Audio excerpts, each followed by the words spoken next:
Hello friends, তো thumbnail অনুযায়ী তোমরা বুঝতে পেরেছো যে আজকে রোজভ্যালির যে আপলোডগুলো হচ্ছে সার্টিফিকেট। তো এখানে যদি ইনভেস্টর মারা যায় তাহলে তার নমিনি কিভাবে আপলোড করবে বা নমিনি কিভাবে অ্যাপ্লাই করবে।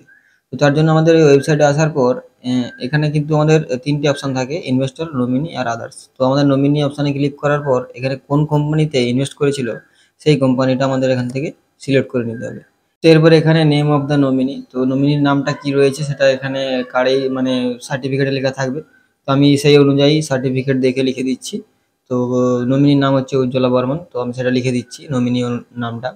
আর যার যেটা রয়েছে সে সেটাই লিখে দেবে। এরপর পার্সেন্টেজ কি রয়েছে, তো 100%ই নমিনি পাবে, তো সেই জন্য আমি 100% লিখে দিচ্ছি। এরপর এখানে যে মারা গেছে ইনভেস্টর সেই তার নাম এখানে লিখে দিতে হবে, মানে সার্টিফিকেটটাই যার নামে রয়েছে, তো সে তার নামটা এখানে লিখে দিতে হবে। তো এটা লেখার পরে এরপর এখানে ফার্স্ট ইনভেস্টর, তো ফার্স্ট ইনভেস্টরের জায়গায় সার্টিফিকেট অনুযায়ী যার নাম রয়েছে তার নামটা এখানে লিখে দিতে হবে, মানে যে মারা গেছে যেই ব্যক্তি সেই ব্যক্তিরই নাম হবে, তো সেটা এখানে লিখে দিতে হবে। তো এই বাদল বর্মন ইনার নামটাই হবে, কারণ ইনি মারা গেছেন। এবং ইনভেস্টরের জায়গা ফার্স্ট ইনভেস্টরের জায়গা সেটাই হবে। এবার সেকেন্ড ইনভেস্টর মানে জয়েন যদি কেউ থাকে তাহলে সেটা লিখবে, আর না হলে লেখার দরকার নেই। তারপর এখানে রিলেশন উইথ নমিনি, মানে এই যে ফার্স্ট ইনভেস্টর মারা গেছে আর নমিনি আমি যার নামটা লিখেছি সে কে হয় নমিনি। যদি ছেলে হয় ছেলে লিখবে, আর যদি স্ত্রী হয় তাহলে ওয়াইফ, যেহেতু এই ক্ষেত্রে তার স্ত্রী, তো আমি এখানে ওয়াইফ লিখে দিচ্ছি। এরপর এখানে ডেটটা লিখতে হবে, মানে কবে মারা গেছে, তো সেই ডেটটা আমরা তাদের ডেথ সার্টিফিকেট অনুযায়ী লিখে দেবো। যে ব্যক্তি মারা গেছে বাদল বর্মন উনি মারা গেছেন, তো ওনার ডেথ সার্টিফিকেটে কিন্তু ডেটটা রয়েছে, তো আমরা সেটা লিখে দেবো। এইভাবে ক্যালেন্ডারের সাহায্যে কিন্তু আমরা ডেটটা লিখে দেবো। লেখার পরে আমাদের এখানে সেকেন্ড ব্যক্তি যদি ইনভেস্টর মারা যায় তাহলে তার লিখতে পারো। আর যেহেতু এটা নেই, মানে জয়েনার কেউ নেই, সেটা আমি লেখার দরকার নেই। এবার নেম অফ দ্য নমিনি, মানে সার্টিফিকেটে যে প্রিন্ট রয়েছে সেই নামটাই লিখতে হবে। সার্টিফিকেটে দেখে তোমাদের নামটা লিখে দিতে হবে এখানে, নমিনির কী নাম রয়েছে। এরপরে নমিনির এজ কী রয়েছে, বয়সটা কত রয়েছে সেটা লিখে দিতে হবে এখানে। বয়স লেখার পর এটা কিন্তু আধার কার্ড অনুযায়ী লেখা আমার ভালো, তো আমি আমি সাজেস্ট করবো যে এটা আধার কার্ড অনুযায়ী লিখতে হবে লিখে।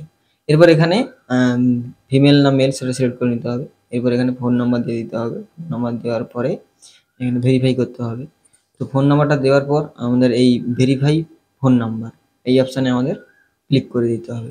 এর ভেরিফাই ফোন নাম্বার এই অপশানে ক্লিক করে দেওয়ার পর এটা ভেরিফাই হবে। আগে কিন্তু প্রথম যখন চালু হয়েছিল তখন ভেরিফাই করার প্রয়োজনই ছিল না, তারপরে মাঝে একবার দু একদিন চালু হয়েছিল যে ওটিপি দিয়ে ভেরিফিকেশান করাতে হবে। ওটিপি যেত, ওটিপিটা দেওয়ার পরেই ভেরিফাই। কিন্তু এখন অটোমেটিকভাবে ভেরিফাই অপশানে ক্লিক করে দিলে এই ফোন নাম্বার ভেরিফিকেশান, ওটিপি লাগছেই না, এমনি এমনি ভেরিফাই হয়ে যাচ্ছে। তো যাই হোক, এরপরে আমাদের আইডেন্টিফিকেশান টাইপ হিসেবে কি আমরা প্রুফ দিচ্ছি, তো আমি আধার কার্ড লিখলাম। আধার কার্ড লেখার পরে এখানে আধার কার্ডের নম্বরটা দিয়ে দিতে হবে, আমাদের আধার কার্ডে যে নম্বরটা রয়েছে। এরপর নমিনির বাবার নাম বা হাজব্যান্ডের নাম, তারপর এখানে ঠিকানা, এটা সবাই জানে। তো ভিলেজ কী রয়েছে, পোস্ট অফিস কী রয়েছে, স্টেট কী রয়েছে, ডিস্ট্রিক্ট কী রয়েছে, এগুলো সব সিলেক্ট করে নিতে হবে। তারপর পিন নম্বর কী রয়েছে সেটা লিখে দিতে হবে। তো এইভাবে কিন্তু ঠিকানাটা সকলে জানে কীভাবে লিখতে হয়, তো সেটা সব লিখে দিবে। তো আমাদের পূর্ব মেদিনীপুর, এবার পূর্ব মেদিনীপুর পিন নম্বর এখানে দিয়ে দেবে। এবার এখানে ব্যাঙ্কিং ডিটেলস দিয়ে দিতে হবে, ব্যাঙ্কিং কোন ব্যাঙ্কে অ্যাকাউন্ট রয়েছে সেই ব্যাঙ্কের নামটা লিখতে হবে, ব্রাঞ্চের নাম, ব্রাঞ্চের code, account number, MICR code, IFC code সব কিছু লিখে দিতে হবে। ও প্রথম বইয়েই থাকবে, অ্যাকাউন্ট বইয়েতেই লেখা থাকবে। এরপর সার্টিফিকেট নম্বর কী রয়েছে, সার্টিফিকেটে দেখে ভালো করে লিখে দিতে হবে।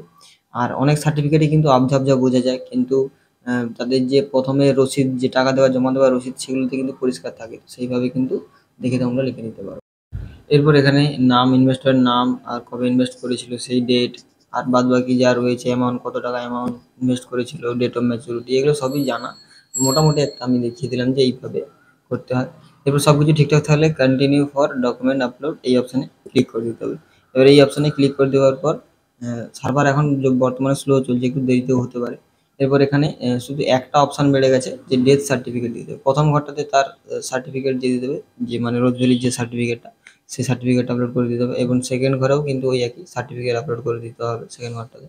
আর শুধু ৩ নম্বরটা অ্যাড হয়েছে, যেহেতু মারা গেছে একজন ইনভেস্টর, তো তার ডেথ সার্টিফিকেট, তো এই ডেথ সার্টিফিকেটটা ৩ নম্বর ঘরে আপলোড করে দিতে হবে। ৩ নম্বর ঘরে আপলোড করে দেওয়ার পর এই ৪ নম্বর ঘরে তার নমিনি যে অ্যাপ্লাই করছে তার আধার কার্ড বা ভোটার কার্ড বা প্যান কার্ড যে কোনো একটা, তারপরের ঘরটা তো আধার কার্ড বা ভোটার কার্ড প্যান কার্ড যে কোনো একটা, তারপরে ব্যাংকের বই 6 নম্বরে, আর 7 নম্বরে হচ্ছে তার ওই চেকবুক থাকলে ভালো, না হলে ওই ব্যাংকের বইটাই আপলোড করে দিতে পারো।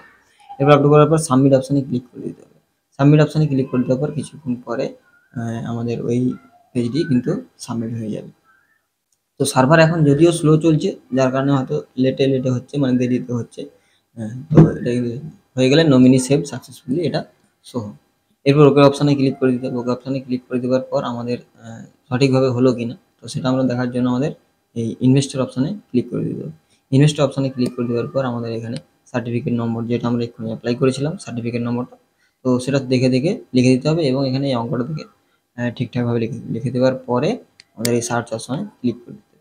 এবার সার্চ অপশানে ক্লিক করে দেওয়ার পর আমাদের এখানে যে ইনভেস্টরের নাম যেটা রয়েছে সেটা এখানে শো হবে, আর সার্টিফিকেট নম্বর শো হবে, অ্যাকনলেজমেন্ট নম্বর শো হবে, ইনভেস্টর কত টাকা অ্যামাউন্ট ইনভেস্ট করেছিল সেটা শো হবে, আর স্ট্যাটাস কী রয়েছে সেটা পেন্ডিং অবশ্যই দেখাবে। প্রথম অবস্থাতে অবশ্যই পেন্ডিং দেখাবে। তো এগুলো সব কিছু দেখাবে। তো এইভাবে কিন্তু আমরা নমিনির যে ফর্ম ফিল আপটা হচ্ছে বা সার্টিফিকেট আপলোড হচ্ছে, তো সেগুলো আমরা এইভাবে করতে পারি।